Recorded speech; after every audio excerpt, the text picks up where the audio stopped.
আসসালামু আলাইকুম এভরিওয়ান। বন্ধুরা, নূর ক্রিয়েটিভ একাডেমিতে সবাইকে স্বাগতম। আজকে আমরা যে বিষয়টি নিয়ে আলোচনা করব সেটি হচ্ছে ম্যাট্রিক্স ও ম্যাট্রিক্সের প্রকারভেদ।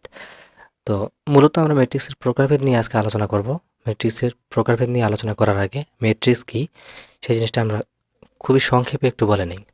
এখন বন্ধুরা, ম্যাট্রিক্স কোনো সংখ্যাকে আয়তাকারে সাজিয়ে উভয় পাশে তৃতীয় বন্ধনী বা প্রথম বন্ধনী দ্বারা আবদ্ধ করলে ম্যাট্রিক্স উৎপন্ন হয়।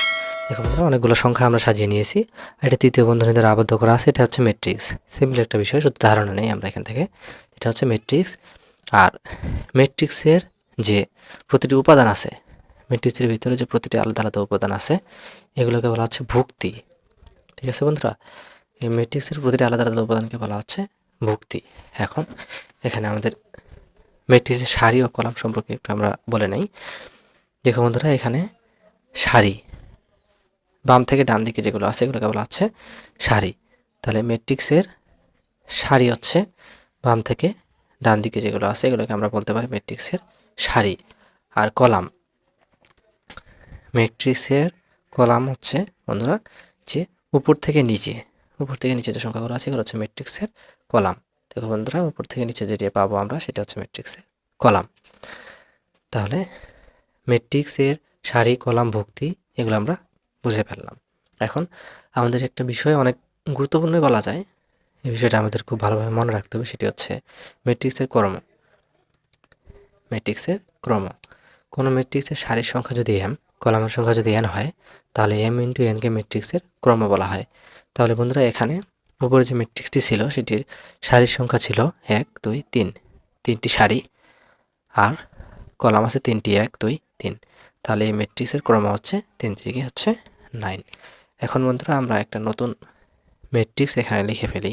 যদি এরকম থাকে 1 2 3 4 5 6, যদি এই ম্যাট্রিক্সটির ক্রম আমাদের বের করতে বলা হয়, তাহলে দেখো বন্ধুরা, এখানে সারি আছে 2টা, তাহলে 2 গুণন কলাম আছে 3টা, তাহলে এই ম্যাট্রিক্সের ক্রম হচ্ছে 3।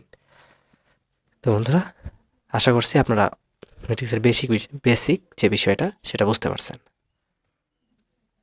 এখন বন্ধুরা, আমরা আজকের আমাদের মূল টপিকে চলে যাই, সেটি হচ্ছে ম্যাট্রিক্সের প্রকারভেদ। দেখো বন্ধুরা, প্রথমেই দেওয়া আছে বর্গ ম্যাট্রিক্স। যদি কোনো ম্যাট্রিক্সের সারি ইজ ইকুয়াল টু কলাম, অর্থাৎ সারি এবং কলামের সংখ্যা সমান হয়, তাহলে তাকে বলা হচ্ছে বর্গ ম্যাট্রিক্স। এটা সংজ্ঞা, যে কোনো ম্যাট্রিক্সের সারি এবং কলামের সংখ্যা সমান হলে সেটা হচ্ছে বর্গ ম্যাট্রিক্স। দেখো বন্ধুরা, এখানে 1 2 দুইটি সারি রয়েছে, 1 2 দুইটি সারি আর 2টি কলাম রয়েছে, তাহলে সারি কলামের সংখ্যা সমান, এটা হচ্ছে বর্গ ম্যাট্রিক্স। আমরা একটু আগে একটা ম্যাট্রিক্স দেখলাম, সেটাতেও 3 ইন্টু 3 ক্রম ছিল, অর্থাৎ ক্রম সংখ্যা সমান ছিল সারি কলামের সংখ্যা, তাহলে সেটিও ছিল বর্গ ম্যাট্রিক্স।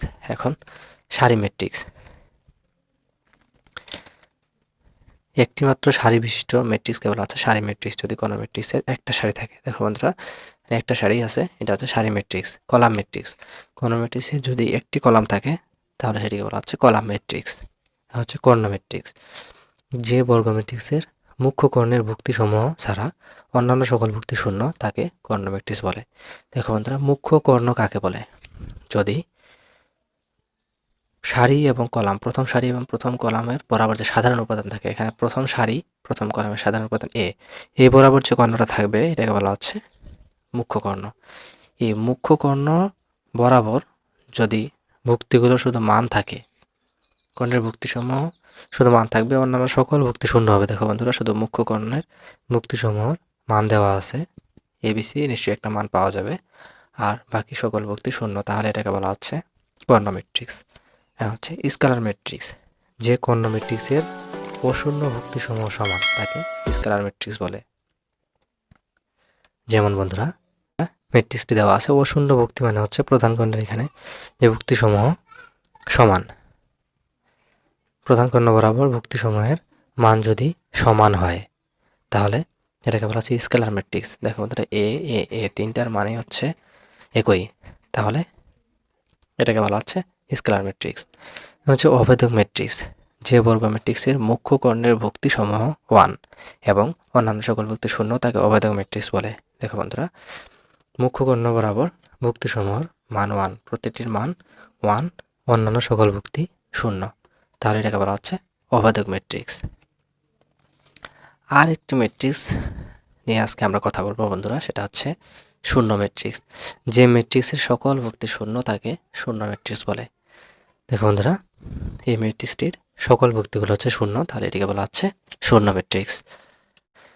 তো বন্ধুরা, দেখা হবে পরবর্তী কোনো নতুন টিউটোরিয়াল নিয়ে। তো তখন পর্যন্ত ভালো থাকবেন, সুস্থ থাকবেন, আমার চ্যানেলটিকে সাবস্ক্রাইব করে রাখবেন আর ভিডিওটিকে শেয়ার করবেন, লাইক করবেন। ততক্ষণ পর্যন্ত নূর ক্রিয়েটিভ একাডেমির সাথে থাকুন। আল্লাহ হাফেজ।